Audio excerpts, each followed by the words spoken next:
আমি প্রথম 3 কাঠা থেকে শুরু করে আল্লাহ আমারে অনেক দিছে। আল্লাহ আমারে এই দেন 17টি মানুষ আমার কাছে কাটতে আছে। এটা কি আমার লিজিক নিতেছে হেরা লিজিক হেরা কাটতে নিতেছে। আপনি এই চাষ করে কি করছেন একটু যদি বলতেন? আমি এই চাষ করে আপনার এই 7-8 কানি জমি 9 কানি ক্ষেত কিনছি। 9 কানি ক্ষেত আপনি নিজে কিনছেন? নিজে কিনছি। আচ্ছা।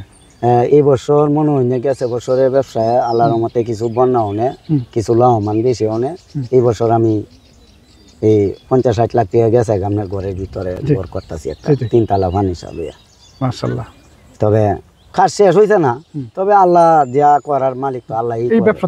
এই ব্যবসা থেকে কি আমার লিজিকেই দেয় 10-এর উচিলা আমি খাই, আমার উচিলা 10 জনে খায়। 10 জনেই আমার চালায় নিতেছে, আল্লাহও চালায় নিতেছে। আমার ব্যবসা হইল নবী তরি তামাতে আমি পালন করে যাই। আমার দিনের নবী যদি ব্যবসা হইলে চলতেছে আমরা চলতাম না, আমরা নেমরা পালন করে চলন লাগবো।